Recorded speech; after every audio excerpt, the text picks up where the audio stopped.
अविनाश सुबह समय पर उठा नहीं तो संस्कृति को चिंता हुई। उसने अविनाश को उठाते हुए उसके माथे पर हाथ रखा। माथा तप रहा था। संस्कृति घबरा उठी। अविनाश को तेज बुखार था। 2 दिन से वह खांस भी रहा था।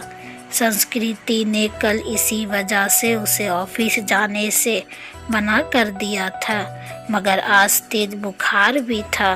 उसने जल्दी से अविनाश को दवा खिलाकर माथे पर ठंडे पानी की पट्टी रखी। संस्कृति और अविनाश की शादी को अभी ज़्यादा वक्त नहीं गुजरा था। 2 साल ही हुए थे। पिछले साल तक सास ससुर साथ में रहते थे, मगर कोरोना में संस्कृति की जेठानी की मौत हो गई तो सास ससुर बड़े बेटे के पास रहने चले गए। उसके बाद कोरोना का प्रकोप बढ़ता ही गया। पिछले कुछ समय से टीवी चैनल्स पर दिल्ली के अस्पतालों में कोरोना से जूझने वालों की हालत देखकर वह वैसे भी परेशान थी। कहीं वेंटिलेटर नहीं तो कहीं ऑक्सीजन नहीं। मरीजों को अस्पताल में बेड तक नहीं मिल रहा था। ऐसे में अब उनका क्या होगा, यह सोचकर ही वह कांप उठी। जल्दी उसने माँ को फ़ोन लगाया। माँ, अविनाश को सुबह से बहुत तेज बुखार है, क्या करूं? बेटा, यह समय ही बुरा चल रहा है।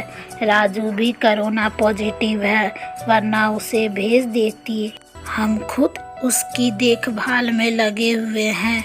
तू ऐसा कर, जल्दी से डॉक्टर को बुला और दवाइयाँ शुरू कर। हाँ माँ, वह तो करना ही होगा। मेरी सास की भी तबीयत भी सही नहीं चल रही है, वरना जेठ जी को ही बुला लेती। घबरा नहीं बेटी, धैर्य से काम ले, सब ठीक हो जाएगा। माँ ने समझाने का प्रयास किया। संस्कृति ने पति का कोरोना टेस्ट कराया। तब तक फैमिली डॉक्टर से पूछकर दवाइयाँ भी देती रही। इस बीच अविनाश की हालत ज़्यादा खराब होने लगी तो वह उसे लेकर अस्पताल भागी। 2 अस्पतालों से निराश लौटने के बाद तीसरे में मुश्किल से बेड का इंतजाम हो सका। सास ससुर और जेठ भी दूसरे शहर में थे, सो मदद के लिए आ नहीं सके। वैसे भी दिल्ली में लॉकडाउन लगा हुआ था। रिश्तेदार चाहकर भी उसकी मदद करने नहीं आ सकते थे। आस पड़ोस वालों ने कोरोना के डर से दरवाजे बंद कर लिए। तब संस्कृति ने अपने दोस्तों को फ़ोन लगाया, पर सबने बहाने बना दिए। अकेली संस्कृति पति की सेवा में लगी हुई थी। अस्पताल में मरीजों की लंबी कतारों और मौत के तांडव के बीच किसी तरह संस्कृति खुद को बचाते हुए पति के लिए दौड़-भाग करने में लग गई। कभी दवा की पर्ची लेकर भागती तो कभी खाना लेकर, कभी डॉक्टर से गिड़गिड़ाती तो कभी थक हार कर बैठ जाती। उसे कोरोना वार्ड में जाने की इजाज़त नहीं थी। रिसेप्शन में बैठकर ही पति के ठीक होने की कामना करती रहती।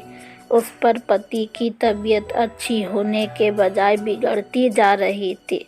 उस दिन भी डॉक्टर ने पर्ची में कई दवाइयाँ जोड़कर लिखी। वह दवाई लेने गई, मगर जो सबसे ज़रूरी दवा थी वही नहीं मिली। अस्पताल में उसे का स्टॉक खत्म हो चुका था। अब वह क्या करेगी? बदहवासी हो अस्पताल के बेंच पर बैठ गई। बगल में ही परेशान सा एक युवक भी बैठा हुआ था। संस्कृति ने उसकी तरफ मुखातिब होकर पूछा, आप बता सकते हैं यह दवा मुझे कहाँ मिलेगी? मैं खुद यह दवा ढूंढ रहा हूँ, आसपास तो मिली नहीं। मेरे दोस्त ने बताया है कि नोएडा में उसकी शॉप है। उसने कुछ दवाई स्टॉक करके रखी है, सो वह मुझे दे देगा। अभी जाने की ही सोच रहा था। पर्ची लाइए, मैं अपने साथ आपके लिए भी दवा ले आता हूँ। बहुत मेहरबानी होगी। सुबह से इसके लिए परेशान हो रही थी। पसीना पोंछते हुए संस्कृति ने कृतज्ञ स्वर में कहा, बहुत बहुत शुक्रिया। कितने की है? संस्कृति का चेहरा भी खिला उठा था। अरे नहीं, पैसे की ज़रूरत नहीं है, आप पहले ये दवा खिलाइए। मरीज को उस दिन के बाद से दोनों में बातचीत होने लगी। वह अपने भाई की देखभाल में लगा था और संस्कृति पति के लिए दौड़ भाग कर रही थी। दोनों का दर्द एक सा ही था। संस्कृति जब भी व्यथित होती तो उसके कंधों पर सिर रख कर रो लेती। कोई चीज़ लानी होती तो प्रतीक लेकर आता, संस्कृति को घर छोड़कर आता। एक दिन अविनाश का ऑक्सीजन लेवल काफ़ी घट गया। अस्पताल में ऑक्सीजन सिलेंडर नहीं था। तब प्रतीक ने ये जिम्मेदारी अपने ऊपर ले ली। पूरे दिन कड़ी धूप और गर्मी में लाइन में लगकर आखिर वो ऑक्सीजन सिलेंडर लेकर ही लौटा था।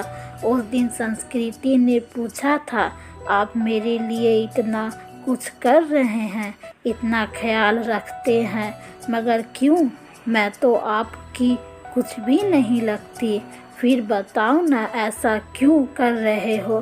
पहली बात, हर क्यों का जवाब नहीं होता, और दूसरी बात, हम दोनों हमसफ़र नहीं हैं, एक अच्छे दोस्त हैं। संस्कृति जिस व्यक्ति को कल तक नहीं जानती थी, आज वो सबसे अच्छा दोस्त बन गया था। धीरे धीरे संस्कृति का पति ठीक होने लगा। संस्कृति प्रतीक से कहा, जिस वक्त पे मुझे मेरे पास के लोग, मेरे दोस्त, मेरा परिवार नहीं साथ दिया, उस वक्त मेरा साथ आपने दिया। मैं आपका जितना भी धन्यवाद करूं उतना कम होगा। दोस्तों, कभी कभी ऐसा होता है कि जिसे हम जानते हैं, जो मेरे करीब है, वो मेरा मदद नहीं कर पाते, लेकिन हम जिसे नहीं जानते हैं वो मेरा मदद कर देते हैं। धन्यवाद।